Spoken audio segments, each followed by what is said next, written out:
सिद्धेभ्यः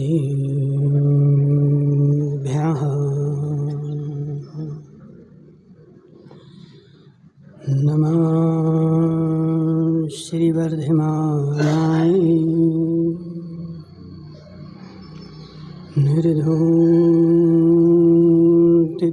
निर्धूतकलिलात्मने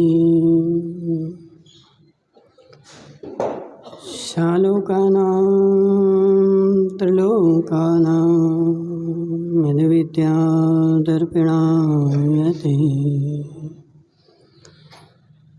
नमो रिहन्ताणं नमो सिद्धाणं नमो ऐरियाणं नमो अध्यायाणं नमो लोय शब्दसाहुणम्। पंच परमेष्टि भगवान की अनंत अनंत सिद्ध परमेष्टि भगवान की 1000 देवादिदेव वासुपूज्य भगवान की आचार्य भगवान समंतभद्र स्वामी की आचार्य भगवान विद्यासागर जी महाराज की आचार्य भगवान विशुद्ध सागर जी महाराज की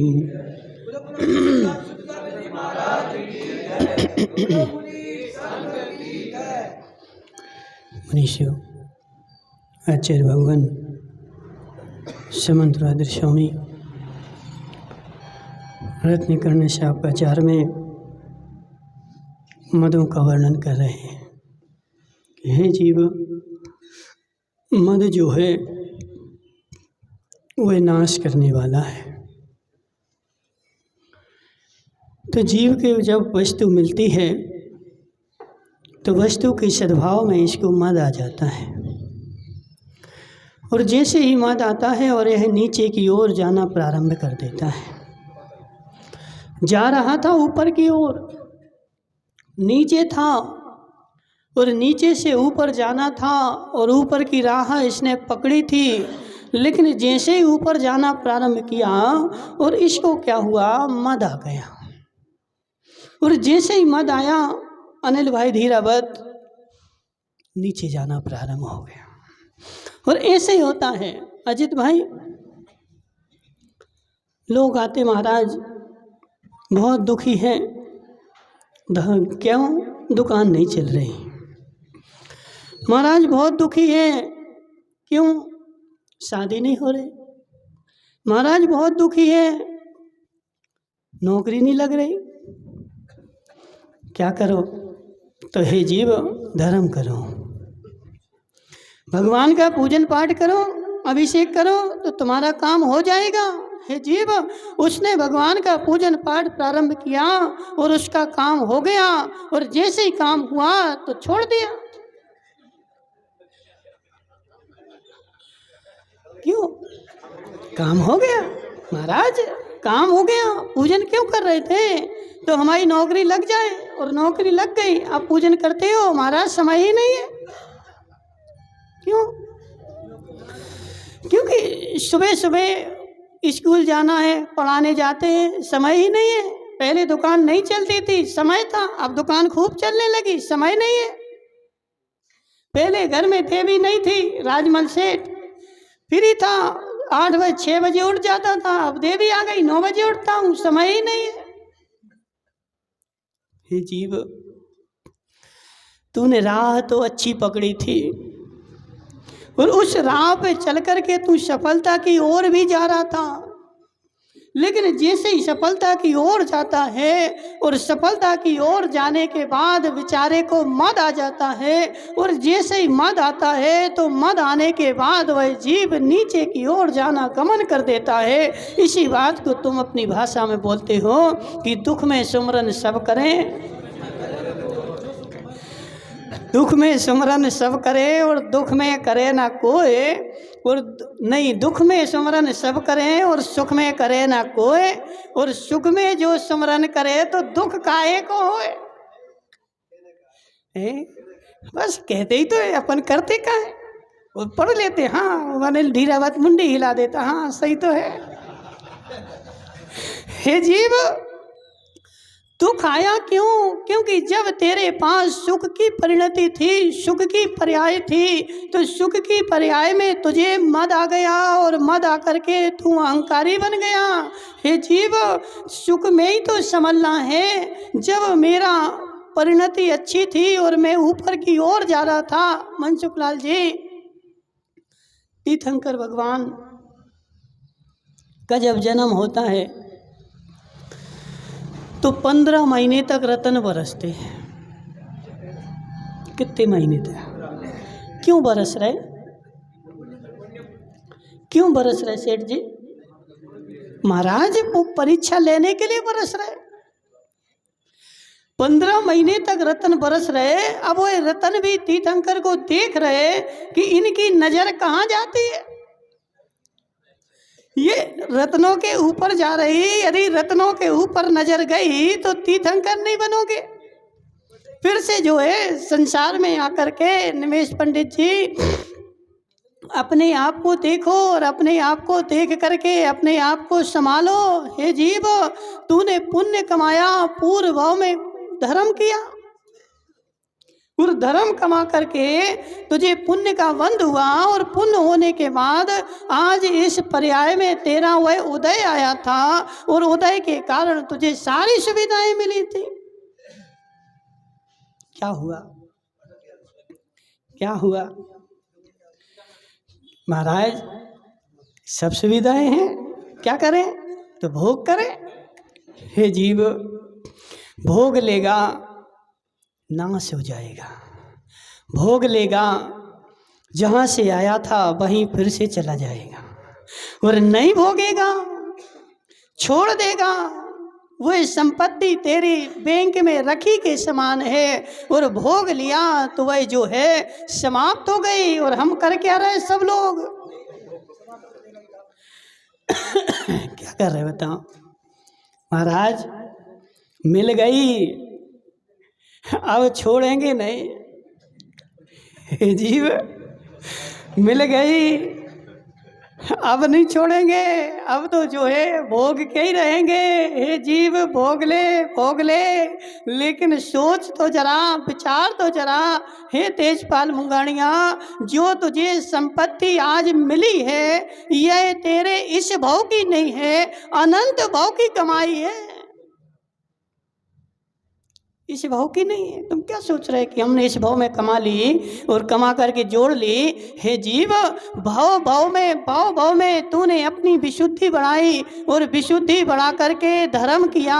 और धर्म करने के बाद जब तुझे पुण्य का संचय हुआ और वह पुण्य का संचय आज जब उदय में आया है, तब तेरे घर में सारी सुविधाएं, उत्तम कुल, बहुत ही दुर्लभ भावना पड़ते क्या?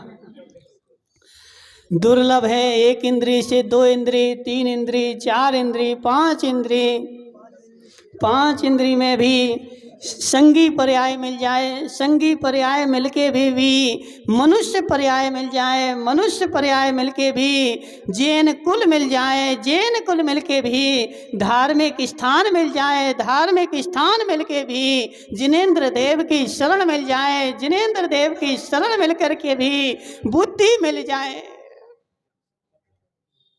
हे जीव, हे जीव, उत्तर महान दुर्लभ है। वो तो अपन को मिल गई, इसलिए अपन को कीमत नहीं है। इतनी दुर्लभ है, इतनी दुर्लभ है कि अनंत पर्यायों में हमने ऐसा काम किया, धर्म किया, उसके बाद सुरेंद्र जो बगेरिया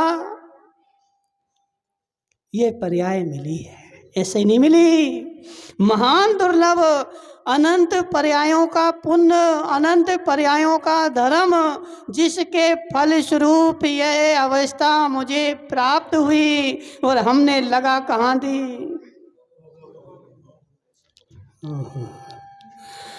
अब बता, बोलो निमेश भाई पंडित जी, तुमने सारे जीवन भर दुकान चलाई और दुकान चला करके 10-25 करोड़ रुपया जोड़े और तुम्हारा बेटा शराब पिए, रोज 1 लाख रुपए रोज की शराब पिए बैठ करके, कैसा लगेगा?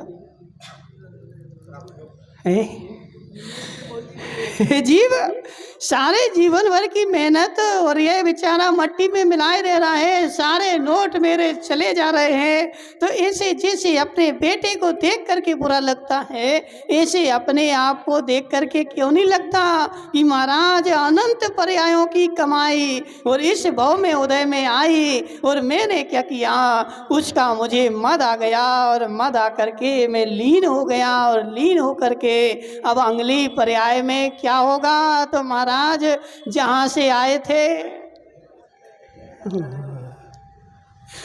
देखो मनसुखलाल जी, यही होना है। अपन बोल भले रहे महाराज हम ऐसा कर रहे हैं, हम ऐसा कर रहे हैं, हम ऐसा कर रहे हैं, कुछ नहीं कर रहे। क्या कर रहे हे जीव? यदि मानमल जी बांसवाड़ा के चौराहे पर और तुम्हें दुकान दी जाए और दुकान दी जाए तो 1 लाख रुपए महीना तो उसका किराया है और तुम कमाते कितने हो, तो 10 रुपया रोज कमाते हो। महाराज कमा तो रहे हम, भले 10 रुपया कमा रहे। हे जीव क्या होगा, क्या होगा? हे जीव 10 रुपया रोज कमाएगा, रोड पे आ जाएगा। तो ऐसे समझ मेरी बात, ये जो तेरी पर्याय है, ये जो अवस्था है, इसका किराया तो 1 लाख रुपए महीना है और तू कमा कितना रहा है, तो एक बार कलश डाल जाता है तो उससे 10 रुपया मिलेंगे।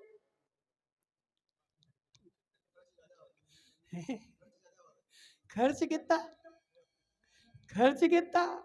तो 1 लाख रुपए महीने का खर्चा, आमदनी कितनी? क्या होगा मानवल जी, क्या होगा?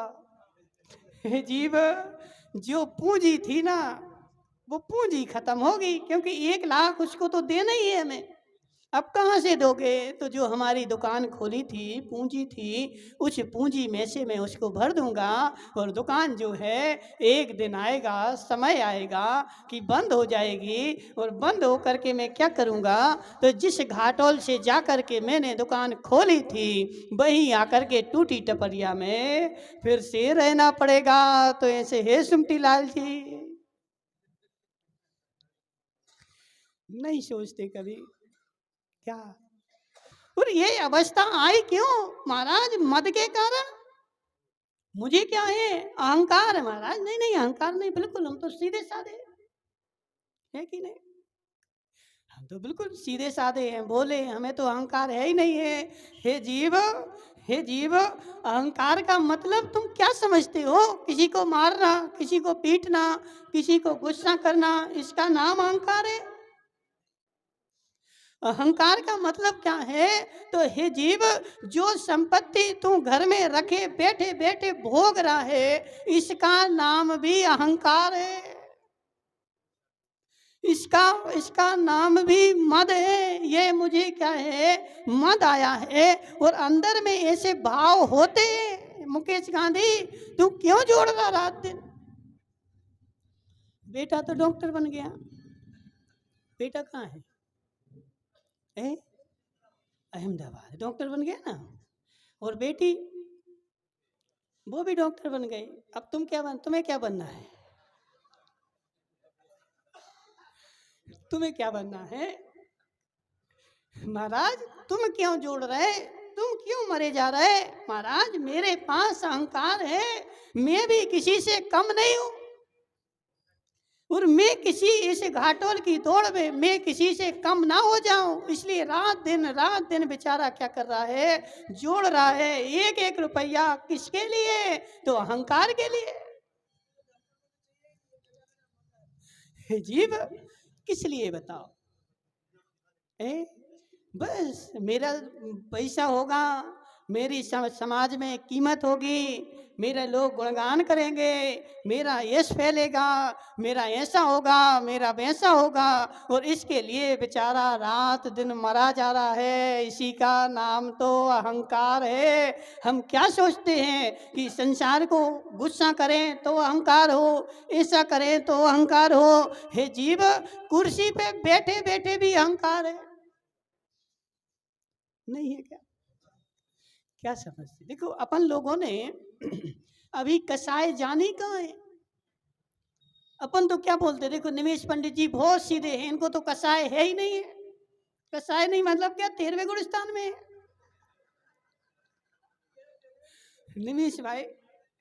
निमिष भाई तो कभी गुस्सा करते ही नहीं है, निमिष को तो कभी कसाई आती नहीं। लोक व्यवहार में ऐसा बोला जाता है, लेकिन हे जीव, लोक व्यवहार भिन्न है और परमार्थ जो है भिन्न है। इसका मतलब ये नहीं कोई आदमी गुस्सा नहीं करता तो इसका मतलब ये नहीं कि इसकी कसाय अभाव हो गई।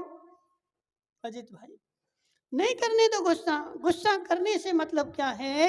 एक आदमी मनसुख लाल जी घर में बैठा है और कुर्सी पे बैठे बैठे पंखे की हवा ले रहा है और शांति से बैठा है। उससे पूछो क्या कर रहे हैं? शांति से बैठे धर्म ध्यान कर रहे हैं। कौन सा धर्म ध्यान कर रहे हैं? कौन सा धर्म ध्यान कर रहे हैं? हे जीव, शांति से किसी को मारता नहीं है, किसी को पीटता नहीं है, किसी को गाली देता नहीं है। क्या करता है? तो मात्र शांति से घर में बैठा है, एसी की हवा खा रहा है और शांति से बैठा है। हे जीव, तू कर क्या रहा है? तो यह आर्त रौद्र ध्यान ही तो है। क्या है?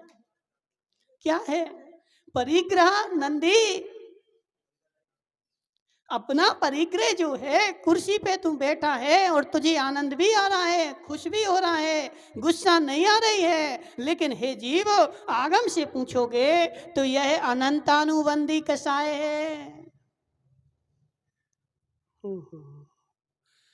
महाराज क्यों? हम तो कुर्सी पे तो बैठे हैं, हम कौन को मार रहे? नहीं मारो। सुदीप भाई, अनंतानुबंधी कसाय है और वह जो ध्यान कर रहा है वो कौन सा ध्यान है? तो परिग्रहानंदी रौद्र ध्यान है। और इसके फलस्वरूप उसे क्या मिलेगा? तो इसके फलस्वरूप उसको नरक मिले। महाराज घर में शांति से तो बैठे,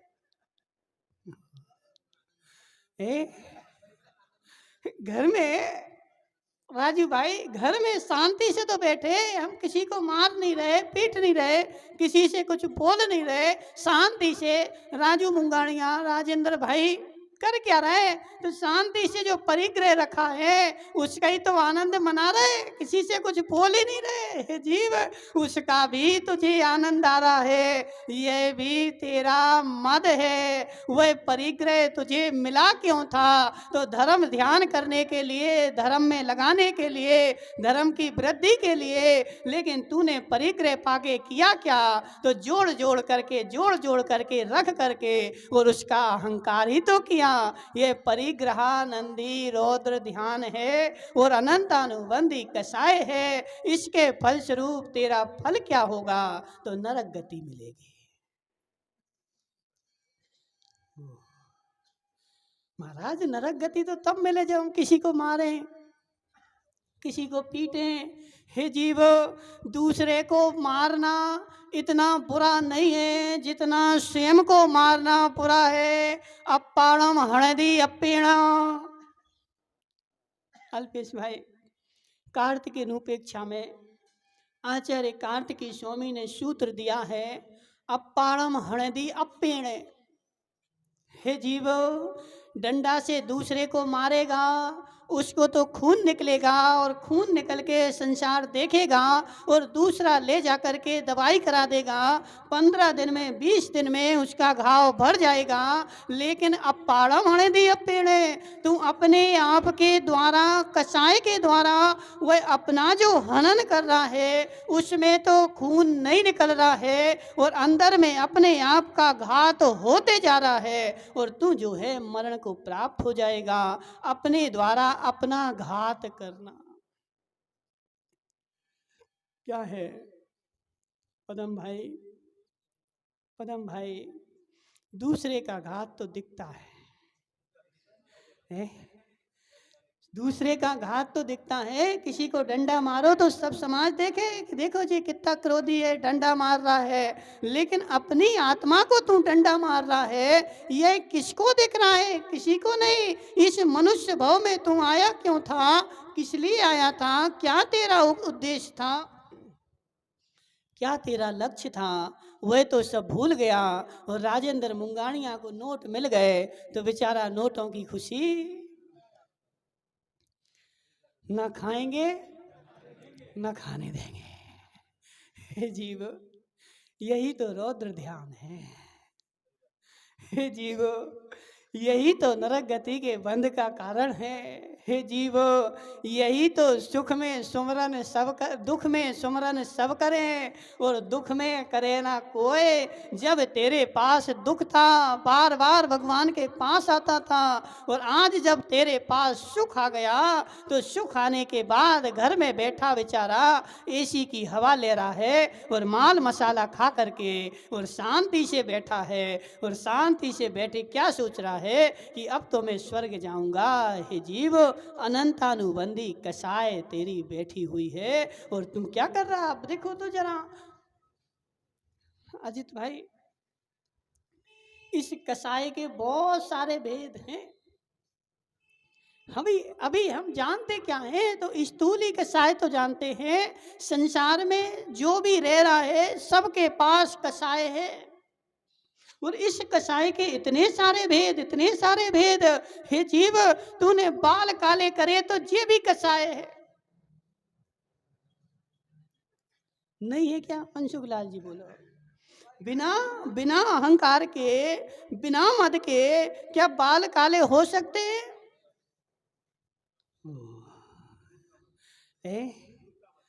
हे जीव, मैं जवान हूं। हे जीव, मैं सुंदर हूँ। हे जीव, मैं कितना अच्छा हूँ। यही तो मेरा मद है। मेरा शरीर देखो कैसा चमक रहा है। आज 70 साल में भी देखो मेरा शरीर चमक रहा है। ये तुझे शरीर के रूप का मद है। वह शरीर मिला क्यों था? इस आत्मा के कल्याण करने के लिए मिला था, और तूने अपना सारा जीवन शरीर को चमकाने में लगा दिया। अल्पेश भाई, समझ बात को। तू किराए की गाड़ी लाया, कहीं यात्रा के लिए जाना है, और गाड़ी आकर के तेरे सामने खड़ी हो गई, उसका तो किराया चालू हो गया। अब अल्पेश बोल रहा है, नहीं आज नहीं कल जाऊंगा, कल नहीं परसों जाऊंगा, परसों नहीं नरसों जाऊंगा। हे जीव, तू जा चाहे नहीं जा, गाड़ी तेरे सामने खड़ी है, तेरा किराया पूरा लगेगा। चला जा तो उपयोग हो जाएगा, और नहीं जाएगा तो तेरा किराया तो फ्री में जाएगा। तो इस ये जो शरीर है ना, ये मोक्ष महल को जाने के लिए गाड़ी आई थी। मनसुख लाल जी, ये जो गाड़ी है ना, काय के लिए मंगाई थी? मानमल जी, ये गाड़ी मंगाई काय के लिए थी? ये गाड़ी जो है बिल्कुल ऐसी फ्रेश गाड़ी है कि ये मोक्ष के महल को जा सकती है। और मैंने भाव भाव में भावनाएं बाई थी, पढ़ो तो आगम। अब हम क्या करें, ना पढ़ते हैं, न सोचते हैं, न सुनते हैं। महाराज नोट मिल गए तो अहंकार में फूल गए। अरे मिल गए, हम तो सुखी हैं। वो पद्म पुराण में लिखा है कि देवता लोग 5वें स्वर्ग में बैठे विचार कर रहे थे, चिंतन कर रहे थे, मीटिंग लगा करके बोल रहे थे कि यदि अब हमें अगला भाव मनुष्य का मिल गया तो अब हम ऐसे कर्म करेंगे कि अब हम किसी भी गति में नहीं जा करके और उसी भाव से मोक्ष जाएंगे। सब बैठे बैठे ऐसे विचार कर रहे थे। तो एक देव जो सम्यक दृष्टि था, उसने क्या बोला? बोले कहते तो सब हैं,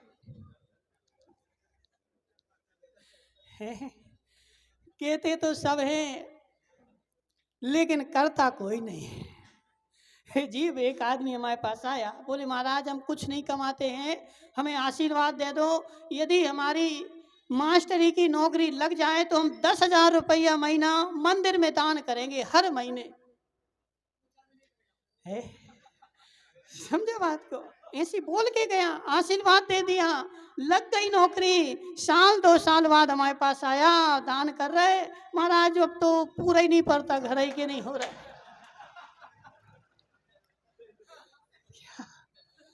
महाराज अब तो बूढ़ा ही नहीं पड़ता, वो घर घर की इतनी शादी हो गई, बाल बच्चे हो गए, वो बच्चा कहता है चड्डी ला, वो कहता है बनियान ला, वो कहता है ऐसा करो, वो कहते हैं ऐसा करो, उस तनख्वाह में घर ही नहीं चल रहा, हम कहाँ से दान करें।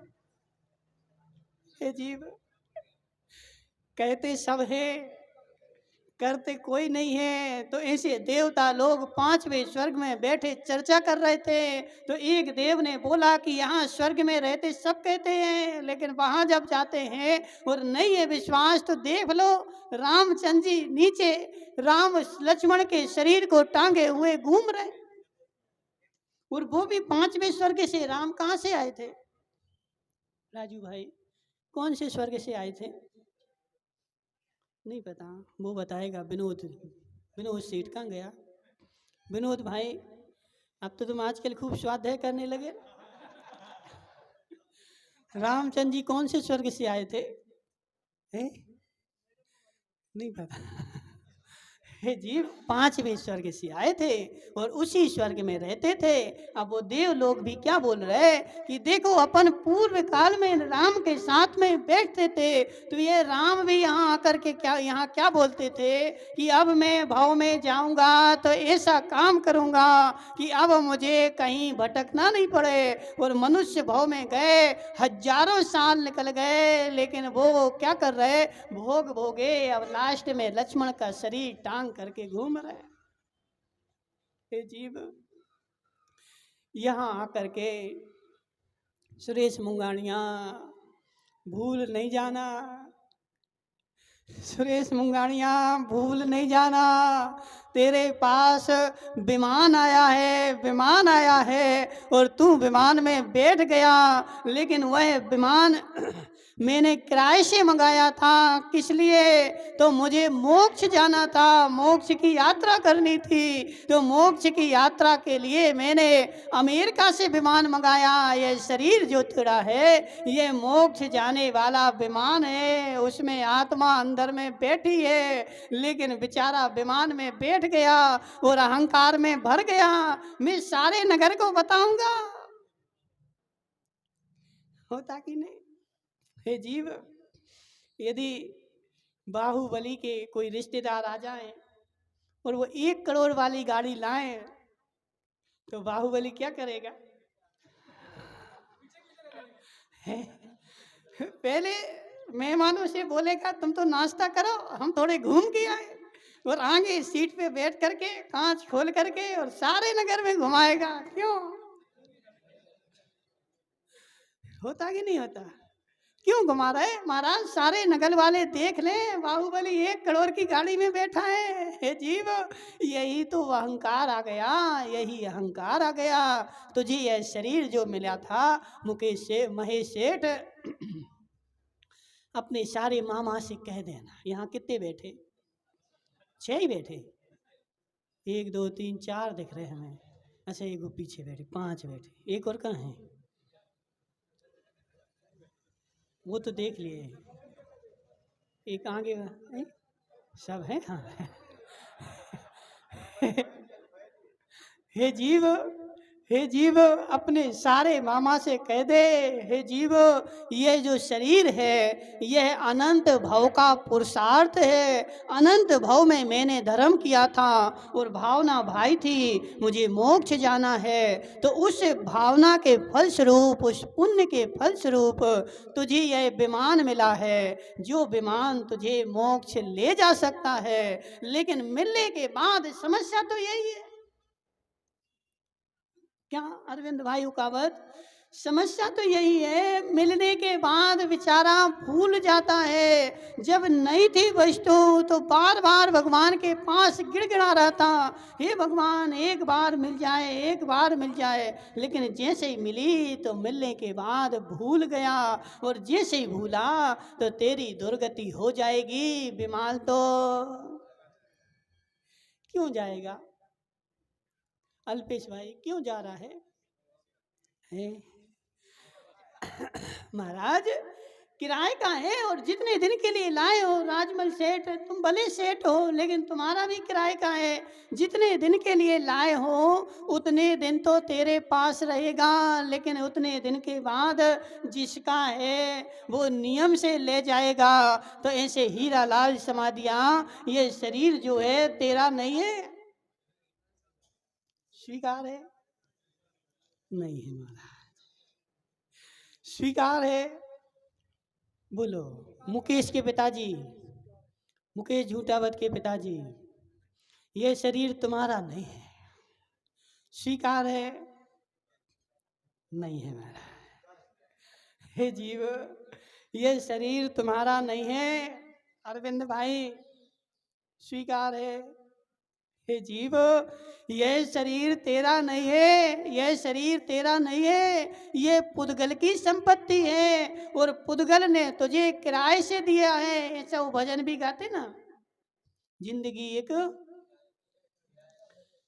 गाते तो हैं लेकिन मानते कहाँ गाते तो हैं, सब गाते हैं कि जिंदगी एक किराए का घर है, एक दिन जाना पड़ेगा। हे जीव, ये शरीर जो है किराए का है, तेरा नहीं है। और किराए के मकान में अरविंद भाई तुम रहे कभी? हे जीव, जो किराए के मकान में रहता है, तो सत्य बताओ, किराए के मकान में पदम भाई 1000 रुपए लीटर का पेंट लाके पोतते हो?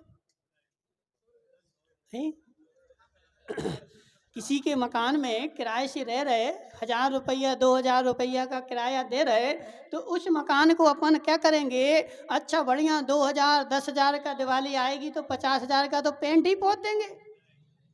क्यों? क्या करोगे बता,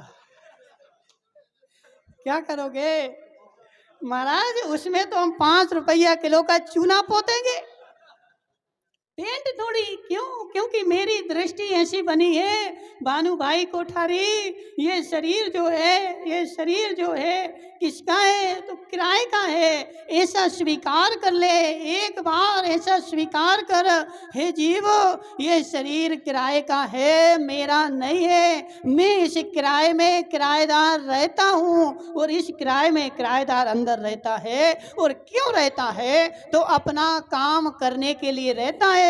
अपना काम कर ले और किराए के शरीर को छोड़ दे, और नहीं करेगा काम तो भी शरीर तो।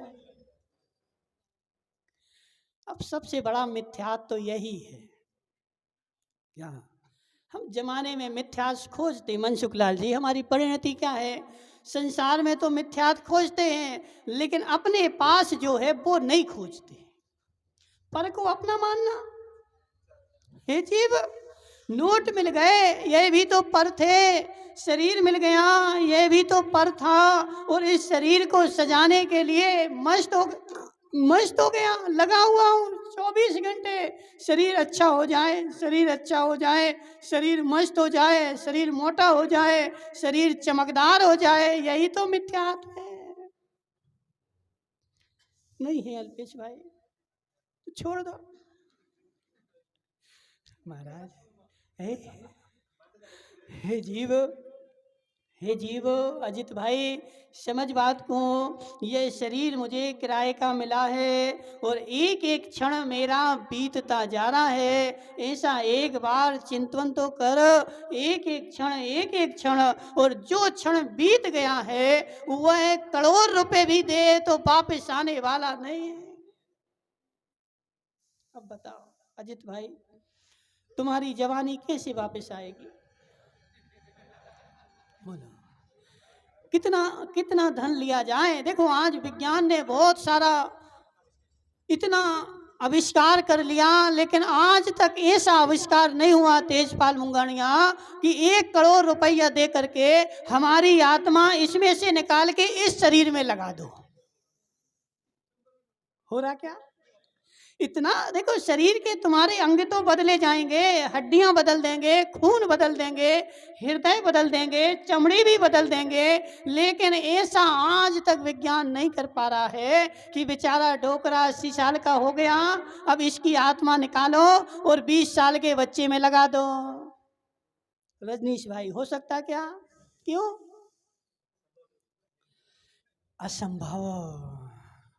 वह कार्य हो पाना संभव नहीं है। तो ऐसा है, विचार कर हे जीव, विचार कर।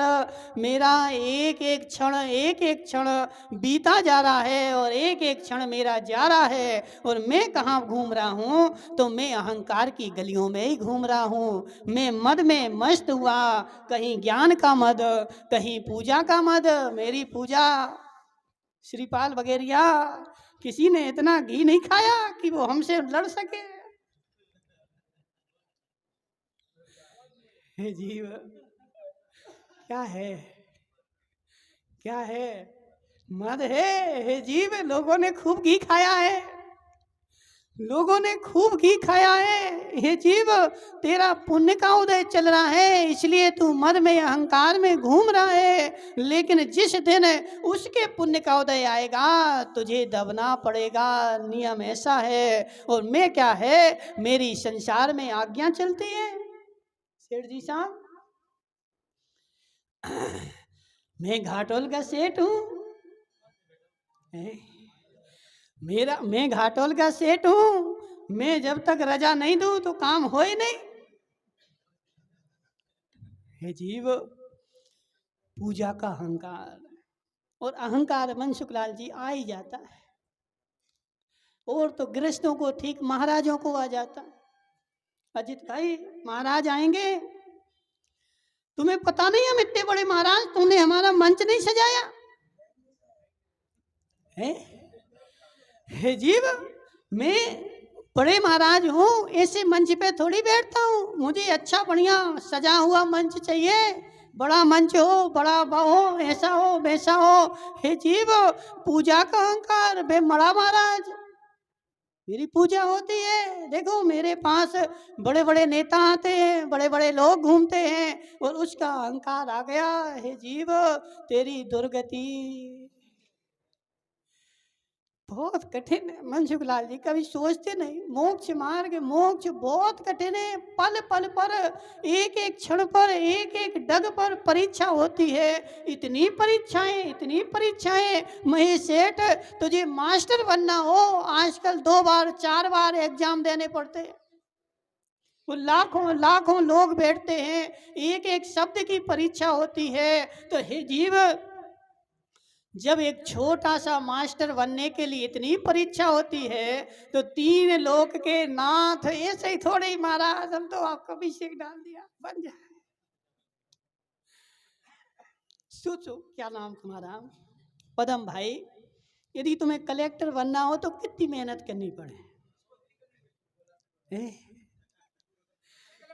कलेक्टर बनना हो तो कितनी मेहनत करनी पड़े महाराज। 18-18 घंटे पढ़ाई करना पड़े, और एक एक 2-2 साल नहीं, 5-5 साल लग जाएं, 10-10 साल पढ़ते हुए निकल गए, आंखों पे मोटे मोटे चश्मा लग गए, उसके बाद भी बेचारा नहीं हो पा रहा है। तो एक कलेक्टर तो जिले का मालिक है, लेकिन सिद्ध भगवान तो 3 लोक के मालिक है।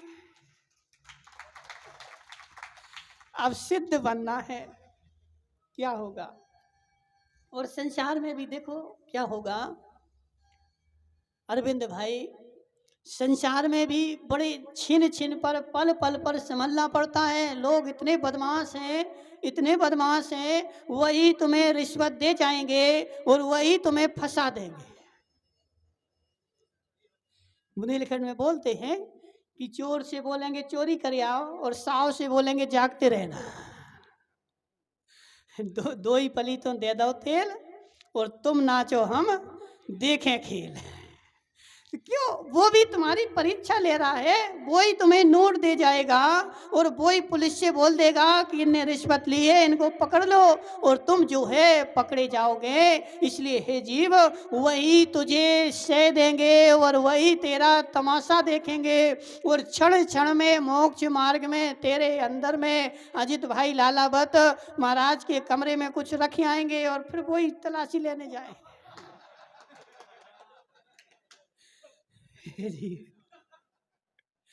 नहीं होता है। अब तुमने तो क्या है कि महाराज की वीडियो बना ली, और वीडियो बना के सब जगह डाल दी।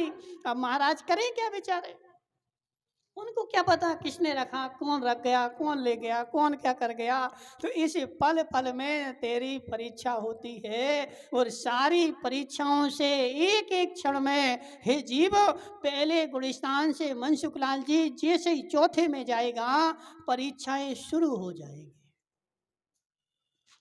पांचवें में जाएगा, छठवें में जाएगा, सातवें में जाएगा, विभिन्न विभिन्न प्रकार से परीक्षाएं तेरी होती रहेंगी। और इन सारी परीक्षाओं से जो गुजर के आगे पहुंचेगा वही जाकर के सिद्ध शिला पर पहुंच पाता है। और यह हमारी श्रीपाल वगैरिया पहली परीक्षा थी।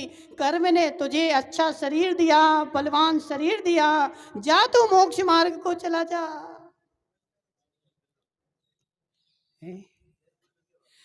पहली बार अजित भाई कर्म ने तुझे छूट दी थी, जा, अच्छा शरीर दिया, अच्छा क्षेत्र दिया, अच्छा काल दिया, अच्छा भाव दिया, और सब कुछ योग्य है, जा तू मोक्ष मार्ग को चला जा। लेकिन पहली परीक्षा में बेचारा यहाँ आया और भोगों में फंस करके और वह सारा धन नष्ट कर दिया। इसलिए समझ तेजपाल मुंगाणिया, एक कहावत आती है, एक राजा और एक आदमी सामान दोनों घनिष्ठ मित्र थे। राजा के पास तो करोड़ों की संपत्ति और उसके पास अल्प संपत्ति। वह राजा उसको संपत्ति देता, जाओ ऐश करो, बार बार ऐश करो। और एक दिन क्या हुआ, उस आदमी को पूरा घाटा लग गया, गिड़गिड़ा रहा है, मेरे पास हे राजन कुछ नहीं बचा, मुझे कुछ सहायता कर दो। लेकिन राजा जो था वो बुद्धिमान था। क्यों? मैं इसकी सहायता कब तक करता रहूं? मैं इसकी सहायता करता रहूंगा और यह प्रमादी बना हुआ उड़ाता रहेगा, मैं देता रहूंगा, ये उड़ाता रहेगा, प्रमादी बना रहेगा। इसलिए राजा बुद्धिमान था। राजा ने क्या बोला कि अब जो है तू एक काम कर, मेरे पास 20 बकरियां हैं, वो ले जा, उनको चरा। क्या करो? 20 बकरियां हैं और 20 बकरियां ले जाके जा और इनको चरा। अब तू मेहनत करेगा, मजदूरी करेगा, तब तेरी अकल जो है ठिकाने लगेगी। जब तक मेहनत मजदूरी नहीं करेगा तब तक अकल ठिकाने लगने वाली नहीं है। 20 बकरियां उसको दे दी, ले गया, चला गया और जा करके बार बार राजा के पास आता। राजा पूछता उससे कितनी बची? बोले 15 बची, जाओ, कुछ नहीं दे रहे। फिर आया, कितनी बची? बोले 10 बची, घबरा गया। अब देखो ऐसे ही होता है, जब सिर पे भार आता है तभी अकल ठिकाने आती है।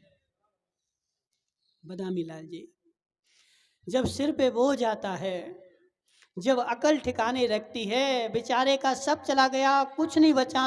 राजा ने 20 बकरियां दी, 20 में से 10 मर गई। फिर दूसरी बार गया, कितनी बची? बोले 5 बची। राजा बोला अब कुछ नहीं दे रहे।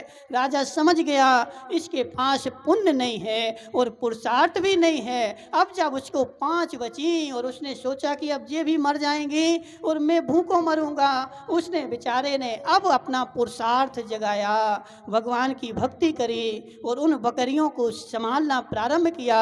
तो फिर उसकी 5 की 10 हो गई और 10 की फिर 20 हो गई। अब राजा के पास गया, बोले कितनी हो गई? बोले 20 फिर से हो गई।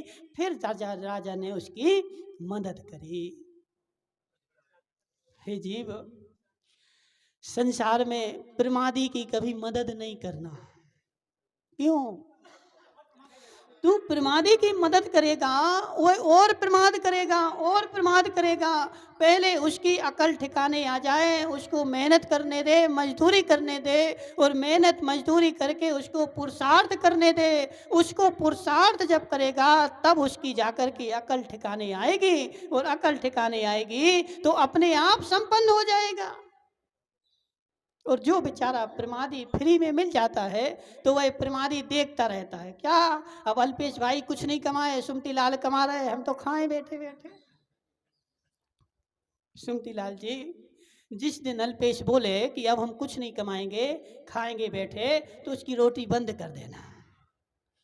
हे बेटे, पहले कमा के ला, फिर तुझे भोजन मिलेगा, बिना कमाए भोजन नहीं मिलेगा। जब तक पुरुषार्थ नहीं करता है तब तक अकल ठिकाने नहीं आती है। इसलिए हे जीव, प्रमादी की कभी भी मदद नहीं करना चाहिए। और यह जो हमें मनुष्य भाव मिला है, प्रमाद के लिए नहीं मिला है, पुरुषार्थ करने के लिए मिला है। इसलिए अनिल भाई धीरावत, पुरुषार्थ कर, घर में मत बैठा रहे। क्यों अरविंद भाई, शरीर तो है, शरीर तो किराए का है और जाएगा, नियम से बचने वाला नहीं है। अब इस शरीर में जब तक आत्मा है, जैसा पुरुषार्थ कर लेगा वहाँ तू चला जाएगा। यदि प्रमाद में वशीभूत होकर के, मद से वशीभूत होकर के सारा जीवन निकाल देगा तो नरक में जाके पड़ेगा। और यदि इस शरीर में रहते रहते मोक्ष का पुरुषार्थ कर लेगा तो तू स्वर्ग और मोक्ष में जाएगा। अब करना क्या है, ये हमारे ऊपर है, किसी के ऊपर नहीं, ना भगवान के ऊपर, ना किसी घर वालों के ऊपर। मनसुख लाल जी, किसके ऊपर? क्या भगवान करे और क्या घर वाले करें? सेठ जी साहब, ना भगवान कुछ करेगा और ना घर वाले कुछ करेंगे। मेरी परिणति मेरे पास है, करना क्या है, सारे रास्ते मेरे पास हैं। घाटोल में बैठे हो, घाटोल से कहाँ कहाँ रास्ता जाता है बोलो? मानमल जी, घाटोल से कहाँ कहाँ जा सकते? घाटोल से चारों तरफ रास्ते हैं, जहाँ तुझे जाना है तो चला जा। तो इस ये जो मनुष्य भाव है ना, ये चौराहे पे रखे हुए रतन के समान है। और इस मनुष्य भाव से चारों गति के रास्ते हैं, और चार क्या, पांचों गति के रास्ते। अजित भाई, मनुष्य गति से कहाँ कहाँ के रास्ते हैं? पांचों गतियों के रास्ते हैं। अब जाना कहाँ है, वहाँ उस रास्ते पे चलना प्रारंभ कर दे तो जिस रास्ते पे जाएगा वहाँ तू जा करके पहुंच जाएगा। बेचारा जाए तो नरक में और बोले हमें तो मोक्ष चाहिए। तो इसलिए यह सारा मेरे ऊपर है। मैं जिस रास्ते पे जाना चाहता हूँ उस रास्ते पे चलना प्रारंभ कर दे, तू पहुँच जाएगा। और नहीं करेगा, प्रमाद की, अहंकार के वशीभूत होकर के बैठा रहेगा तो जा कर के नरक में पड़ेगा। अब करना क्या है वह तुम्हारे ऊपर है। बोले शांतिनाथ भगवान की।